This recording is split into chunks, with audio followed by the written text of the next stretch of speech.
분위기 좀 바꿔볼까요? 28년 전입니다. 28년 전 바로 그것도 오늘입니다.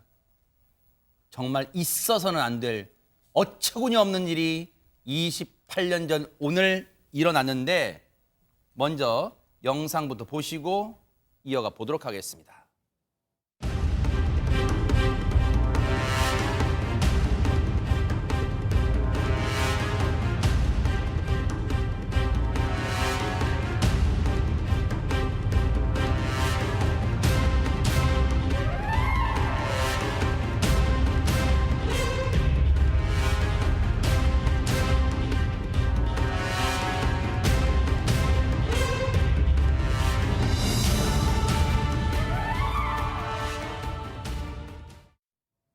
세상에 지금 시청자분들 중에서 아이고 맞아 세상 이러신 분들 많으실 것 같아요 진짜. 예, 1994년 10월 21일 바로 지금 보신 영상의 그 날짜입니다. 이날 이른 아침부터 112, 119에 이거 장난 전화가 아닌가 싶은 전화들이 많이 왔다고 합니다. 그래요? 다리가 무너졌어요. 어머. 성수대교가 붕괴됐어요. 이런 세상에. 전화라고 해요. 그래서 이 경찰과 소방당국은 아니 뭐 이런 장난 전화가 다 있어라고 치부를 했는데 이런 유사한 전화가 빗발치기 시작했다는 거죠. 저 때가 이 등굣길 출근길이다 보니까 이른바 대바람부터 저런 전화가 걸려오니까 물론 당시에 경찰과 소방서에서는 장난 전화로 오인했을 수는 있을 것 같아요. 네, 뭐 그럴 수도 있었지만 그래도 그렇게 많이 오면 빨리 확인을 했어야 되는데 실제로 저 성수대교가 무너진 게 오전 7시 40분입니다. 아하. 나중에 실제 무너졌다는 걸 확인한 건 그로부터 한 40분에서 50분 정도 지난 그 8시 반경이었거든요. 근데 그러다가 구조 골든타임 놓친 거 가지고 그 당시에도 굉장히 말이 많았습니다. 저는 저 기억이 더 생생할 수밖에 없는 게 저 성수대교가 압구정동과 성수동을 잇는 다리거든요. 아하. 제가 압구정동 쪽에 살고 있어서 예. 지금도 저 당시에 너무 황당했던 기억이 아직도 있는데 저 성수대교 5번, 6번 교각이 무너져 내리면서 그 당시에 차 6대가 추락을 했고 6대 추락한 차 안에서 안타깝게도 32명이 숨지고 17명이 부상을 입었던 정말 있어서는 안 될 엄청난 인재였고 참사였습니다. 사실 저 이제 추락한 차량 중에는 이제 뭐 지금 사진과 영상에도 잠깐씩 나왔습니다만 버스도 있었어요. 그리고 그 희생자 이제 상당수가 인근에 이제 학교가 있었잖아요. 어느 네. 학교로 말은 안 하겠습니다만 그 등교하는 학생들이 탄 버스도 있었단 말이에요. 예, 그 시내버스 한 대에서 이제 많은 사상자가 나왔는데 그 시내버스가 강남에서 강북으로 올라가는 버스였거든요.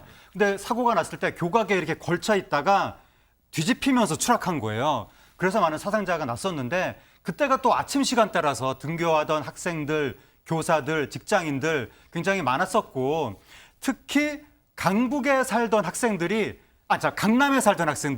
강북에 있는 학교로 배정이 되는 바람에 강을 건너서 등교하다가 그렇게 변을 당한 거예요. 그래서 저 사건 이후로 강남북 교차 배정이 금지됐습니다. 아하. 너무너무 안타깝고 저 때가 참 글쎄요 이게 운명의 장난인가요? 28년 전 오늘 당시에도 금요일 오늘도 금요일입니다. 이게 무슨 운명의 장난입니까? 그런데 저렇게 어처구니 없는 다리가 무너질 거라고 누가 상상이나 할 수 있었겠습니까? 그런데 이 참사가 예견된 참사였다. 이런 말이 있습니다. 구자령 변호사님. 그렇죠. 그런 점에서 더 뼈아프고 안타까운데 막을 수 있는 기회들이 굉장히 많았습니다. 근데 처음부터 이 다리는 문제가 있었거든요. 아하. 동아건설에서 지을 때부터 이렇게 잘 짓겠습니다라고 해서 수주를 한 다음에 시공 방법도 바꿔치기 하고 재료도 바꿔치기 하고 그래서 처음부터 부실을 안고 있는 다리였습니다. 근데 79년부터 한 번도 정밀 안전 검사를 받은 적이 없고 그러니까 네. 다리가 제대로 이렇게 버틸 수가 없는 거잖아요. 그래서 네. 곳곳에서 균열이 발견됐기 때문에 신고가 빗발쳤습니다. 그래서 2달 전에도 서울시에서 내부적으로 알았거든요. 근데 16만 대가 왔다 갔다 하는 다리를 어떻게 교통통제하냐. 야 무너지진 않겠지라고 해서 넘어갔고 사고 전날에도 균열이 발견되니까 그냥 철판만 깔아놓고서 그냥 차량을 운행하게 했거든요. 심지어는 사고가 일어나기 직전에도 이거 균열이 있습니다라고 신고가 왔는데 그것도 묵살했습니다. 그러니까 안전 불감증이 발생시킨 사고다. 그래서 그 당시 대통령이 김영삼 대통령께서는 이 사고에 대해서 사고가 이제 발생했다기보다는 만들어졌다고 하는 점에서 참담하다 이렇게 이제 말씀을 했을 정도였습니다. 바로 그래요. 그래서 성수대교 붕괴 사고는 인재가 빚은 참사라는 지적이 그때부터 나왔어요. 그러면 누군가는 허주현 변호사님 책임을 졌어야 되는 거 아니에요, 당시에? 네, 당시에 이게 또 문제가 많았습니다. 동아건설과 서울시 관련자 17명이 구속이 돼서 재판을 받기는 했는데 지금이야 뭐 시설물 안전관리법이라든가 이런 근거 규정이 있지만 이때 당시에는 설계자나 시공자를 처벌할 수 있는 근거 규정이 없었어요. 그러면 형법상 일반 법리로 가서 이 사람들 처벌을 할 수 있느냐 봤더니 설계부터 시공 관리까지 전체적인 어떤 복합적인 과실이 작용을 해가지고 이 결과가 발생을 했기 때문에 이게 어느 일방의 책임으로 처벌하기가 어렵다는 판단이 나서 무죄 또는 집행유예 선고를 하고 전원 석방이 된 겁니다. 당연히 항소를 했죠. 그리고 이게 대법원까지 가서 확정이 됐는데 대법원에서는 이런 과실이 복합적으로 작용해서 이런 대형 참사 같은 큰 결과를 발생을 했다고 하면 이 과실범들도 모두 다 공동정범으로 처벌할 수 있다는 근거를 제시를 했어요. 그래서 처벌 근거는 마련했지만 수위는 높지가 않았습니다. 동아건설 현장 소장과 또 서울시 관련자 2명만 실형 선고를 받았고요. 나머지 다 벌금형과 집행유예로 풀려났거든요. 그래서 이게 굉장히 지금 사람이 30명이 넘게 죽고 17명 넘게 다쳤는데 이게 지금 누가 책임을 지는 거냐 이런 그러네요. 굉장한 비판이 많이 받았던 그런 사건이었고요. 다만 이제 성수대교를 건설했던 동아건설은 대외적으로 신뢰가 굉장히 하락했고 또 외환위기까지 거치면서 2001년에 파산을 하고 말았습니다. 그런데요, 저런 참사를 겪고도 비슷한 일은 얼마 가지 않아 또 벌어졌잖아요. 우리가 잊지 못할 그 사고요. 전혜연 평론가님. 그렇습니다. 이 다리가 무너진 지 8개월 정도 지났으면 다리 복구도 아직 안 된 상태였는데 이번에는 서울에 있는 대형 백화점이 붕괴된 사고가 일어났습니다.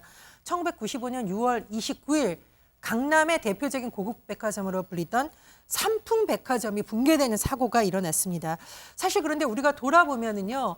대한민국이 고도 성장하면서 빨리빨리 효율성을 중시했는데 과연 이것이 맞냐라는 비판이 일어났는데 1970년에는 와우 아파트가 붕괴됐고요.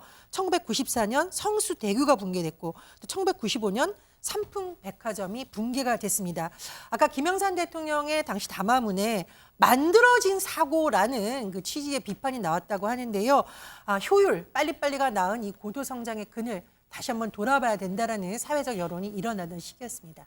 저 때가 28년 전입니다만, 그리고 27년 전에 있었던 사고를 2개를 보여드렸습니다만 2022년에 대한민국의 안전 현주소 과연 제대로 지켜지고 있습니까? 묻지 않을 수가 없습니다. 보고 계십니까? 대박 사건. 네, 안녕하십니까? 김명준입니다. 여러분과 함께하는 뉴스파이터. 다양한 소식과 뉴스를 보고 싶으시면 화면 오른쪽을 꾹 눌러 구독해 주시길 바랍니다. TV로도 유튜브로도 여러분께 한 발 더 다가가겠습니다. MBN 뉴스와 뉴스파이터를 사랑해 주셔서 고맙습니다.